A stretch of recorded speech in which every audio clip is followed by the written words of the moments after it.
The earth keeps some vibration going, there in your heart, and that is you. And when the people find that you can fiddle, why fiddle you must for all your life. What do you see? A harvest of clover, or a meadow to walk through to the river? The wind from the corn, you rub your hands for beeves wrapped ready for market. Or else you hear the rustling of skirts, like girls when dancing at a little grove. To Cooney Potter, a pillar of dust. Or maybe rustling leaves meant ruinous drought. To me it seemed like redhead Sammy, stepping it off to twirl o'er. How could I tell my 40 acres, not to speak of getting more, with a medley of horns, bassoons, and piccolos? And I never started till in my life.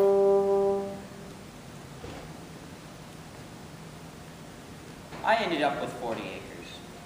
I ended up with a broken fiddle, and a broken laugh, and 1,000 memories, and not a single regret.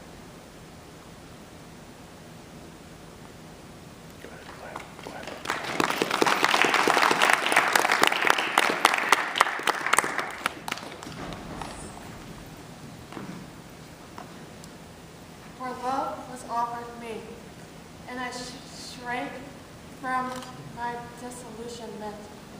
Sorrow knocked at my door, but I was afraid.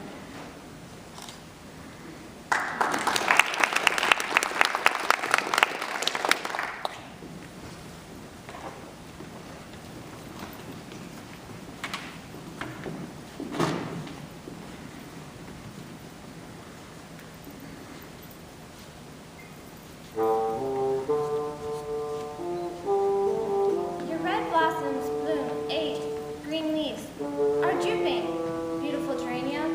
But you do not ask for water. You cannot speak. You do not need to speak.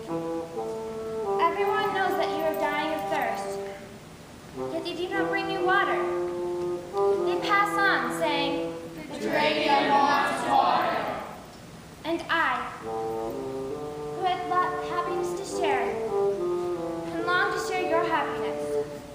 And I, who loved you, Spoon River, and withered between your eyes, Spoon River, thirsting, thirsting, viewless from the chasteness of soul to ask you for love. You knew me and saw me perish before you, like this geranium, which someone has planted over me and left to die. Go ahead.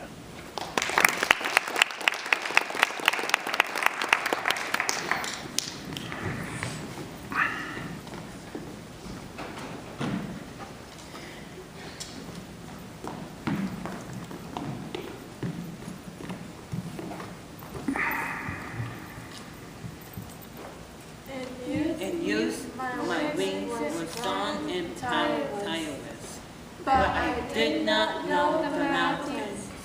In age, I knew the mountains, but my weary wings could not follow my vision. Genius is wisdom and youth.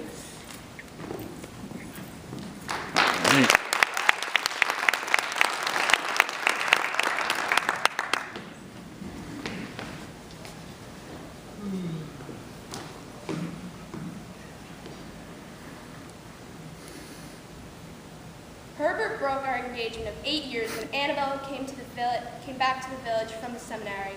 All your sorrow, Louise, and your hatred of me sprang from a delusion that it was wantonness of spirit and contempt of your soul's rights that made me turn to Annabelle and forsake you. If I had let my love for him alone, it might have grown into a beautiful sorrow. Who knows? Filling my life with a healing fragrance. You really grew to hate me for loving me, because I was your soul's happiness, formed and tempered to solve your life for you, but I would not. But I tortured it. I poisoned it. I blinded its eyes and it became hatred. But you were my misery. Had you been my happiness, would I not have clung to you? Deadly ivy instead of roses. and my soul fell from its support, its tendrils tangled in decay. This is life's sorrow, that one can be happy only where two are, and that our hearts are drawn to stars which want us not. Do not let will play gardener to your soul unless you're sure. It is wiser than soul's nature.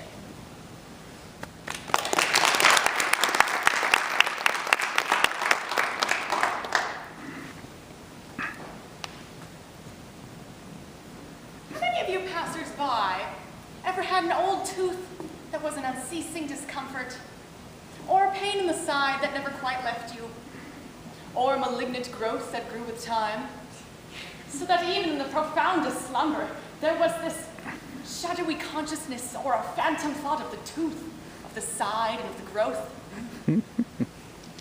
Even so, thwarted love, or defeated ambition, or a blunder in your life which mixed your life hopelessly to the end, will, like a tooth, or a pain in the side, float through your dreams in the final slumber, till the perfect freedom from the earth sphere comes to you as one who wakes, healed and glad in the morning.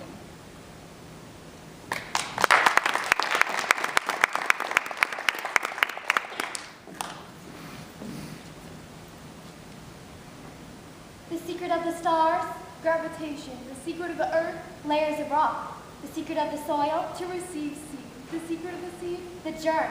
The secret of man, the sower. The secret of woman, the soil. My secret? Under a mound that you shall never find.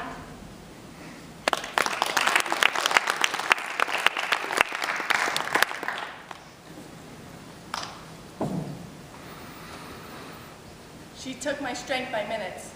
She took my life by hours. She drained me like a fevered moon that saps the spinning world. Days went on like shadows. Minutes wheeled like stars. She took the pity from my heart and made it into smiles. She was the hunk of sculptor's clay. My secret thoughts were fingers. They flew across her pensive brow, minded deep with pain. They set the lips. They sagged the cheeks, they drooped her eyes with sorrow. My soul flew into the clay, fighting like seven devils. They were not mine, they were not hers, yet she held it, and its pains modeled a face that she hated, a face I feared to see. I beat the bolts, I shook the windows, I hid me in a corner, and then she died and haunted me for life.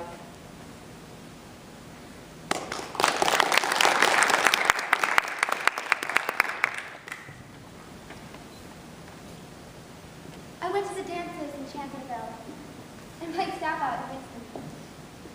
One time, we changed partners, driving along in the moonlight of middle June, and then I found Jacob.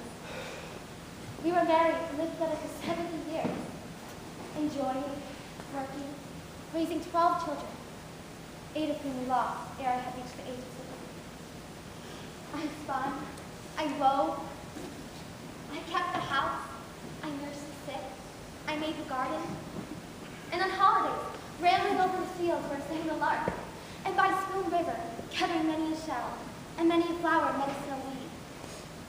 Shouting to the wooded hills, singing to the green valley.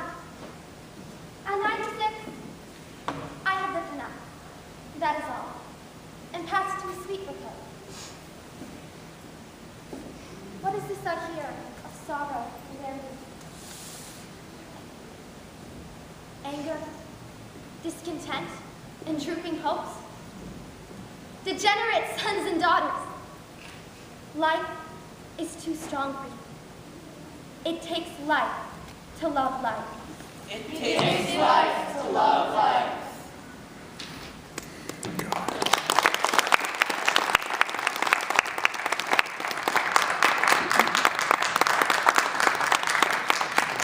Giving us back.